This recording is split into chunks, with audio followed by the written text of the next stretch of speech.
the movie works best as an enjoyable Friday night in quarantine. You always use a condom, so you're fine. Hey, dude.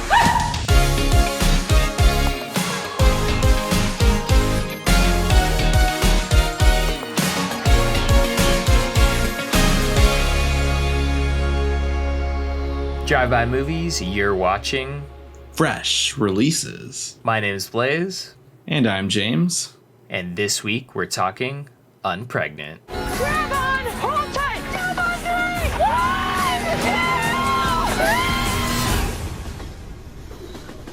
1, 2! Trains go fast.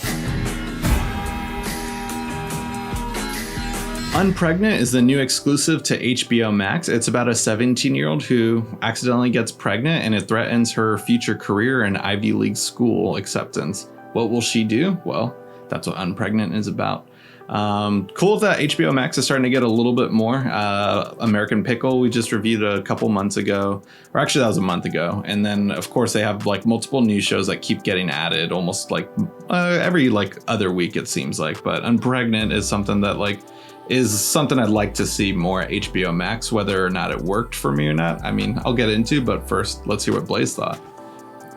Oh, just putting me on the spot, aren't you? I have to say, Unpregnant is a fairly enjoyable teen comedy. I like that it's like this coming of age comedy that you don't really see. And it's interesting because this is the same year that we got a film like Sometimes, Rarely, Never, Always. And then you get the more, jokey, funny side of unplanned pregnancies in Unpregnant here. So, I mean, it's pretty enjoyable. There's some aspects I didn't like, the fact that it feels like almost cartoonish at times.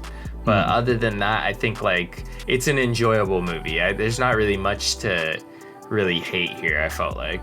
Right. Yeah, best way to describe it is I think same thing I kind of described as American Pickle. I didn't really hate it, but I didn't really love it. It's just like a fair movie where it's fine. And I kind of went in with like a little bit of higher hopes, essentially, just because I saw that it was getting great reviews. And it's just a whatever movie. I think the biggest problem with it was tone, essentially. It from the get-go, like it seems like it's more of a drama with just over-the-top crazy humor sometimes, whereas I think it would have worked better if it was like a little bit more of a comedy with some more thematic, dramatic elements, essentially. But because though it's more of a drama and then just out of nowhere, it has these weird, obnoxiously crazy, bizarre action set pieces and moments, it just like didn't work for me, unfortunately. So yeah, those scenes just like kind of came out of nowhere, and those are like the biggest scenes where I was just like, oh, okay, this isn't really working for me. But I thought the performances were great, and I do like this story essentially, but it actually made me more curious to go check out the other film that you just mentioned. What was it called again? Maybe Always. It's like never, rarely, maybe. It's a combination of all 5 of those words. I don't know exactly the combination of words. I'm sure if you Google those words in any combination, the film will come up. But that was the more serious version that came out at the beginning of pandemic. That's Eliza Hittman's version of this kind of story, the unplanned pregnancy story, and it's someone going to have to get an abortion and taking the matters into their own hands, I guess, or putting them in a doctor's. Right. Talking about some of those comedic elements that I guess didn't work, I mentioned that they felt cartoonish, and a lot of that was just that they were so insane. Like danger really wasn't like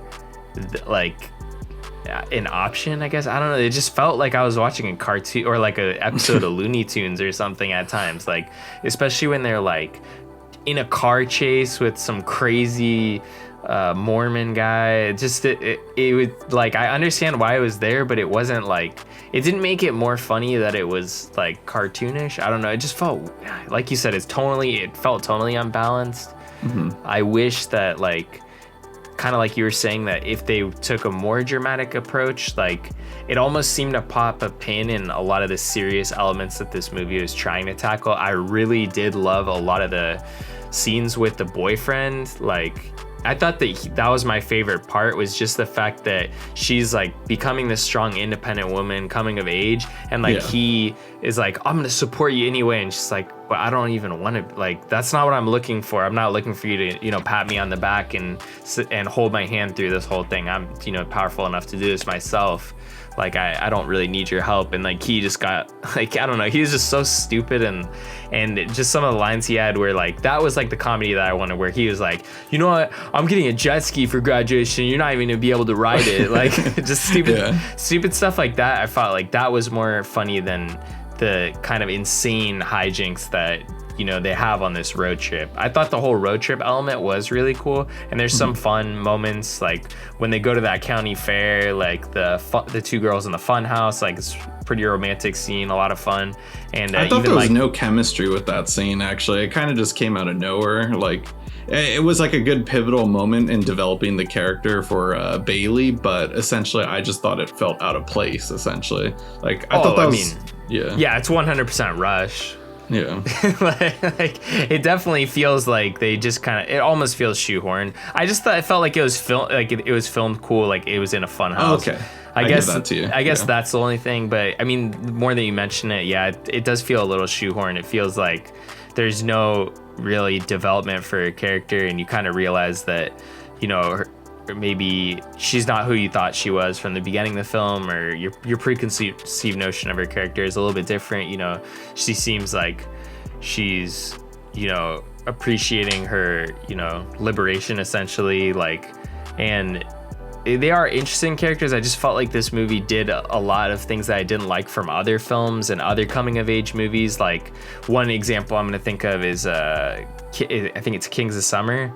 Oh, okay, yeah. Like, that film, I felt like had so many like music video moments where they're like, we don't know how to fill 5 minutes. Let's just film a music video here. Like, instead of have like, you know, any character development, they're like, let's just have a music video. Where like this, they do the whole scene in the back of the limo that just goes on for so long, where I'm like, all right, I like Since You've Been Gone, but like a whole, like, I thought this thing would only be like a minute long. I think they shot a whole music video for Since You've Been Gone. Right.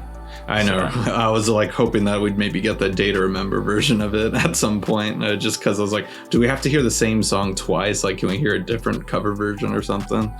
But continuing with what you were saying for Bailey, like, this movie kind of felt like a unfinished assignment, essentially, just because I was just like, there's a lot missing on her character. There's a lot of interesting moments where I was just like, oh, I hope they develop that later on, but it's never really brought into place. Bailey's got these problems with her mom. She doesn't really talk to her as much as she used to and stuff, and they kind of bring that up early on in the movie, but it's never brought up again. She steals a car from the boyfriend of her mom, and I thought that'd be a great learning moment for her as well. That's never really brought up, just like, oh, that car is now in the possession of the cops, and that's not going to bring her and her mom close. And we know that her parents got divorced at a young age, and I don't know if it was ever mentioned early in the movie. It had to have been, but when she kind of comes across her dad as the, like, you know, main climax moments of the movie, I was just like, this kind of feels out of place, because there's no resolution or big learning moment. It's just like, oh, my dad's a dick. And I get that that's common to real life issues, but it just, I wish there was more character growth there. The only character growth was for Veronica, and I guess it is technically Veronica's movie, but Bailey is in the movie almost just as much, and I wish I got to see more of her, because she's definitely like the more comedic side of the film, and I would have loved to have seen more development with her story, but there really isn't, and that's what didn't work most for the movie. They kind of just throw her in the background for just like extra laughs, but the laughs, like I said, were just way too over the top, and anytime it was supposed to be a like very nice, like, heartfelt moment, it just kind of got thrown away with like a weird joke of someone getting electrocuted by a stun gun. Yeah, I think that's really, like, goes back to what I was saying about those like cartoon like elements, is where there's characters that don't really even have, like, you know, that they should have these certain motivations, or these moments can be there, and there's definitely the time allotted in the film, but they kind of just leave it half-baked and let, you know, you just focus on that single story. Maybe 2 stories is too much to get involved in, I don't know.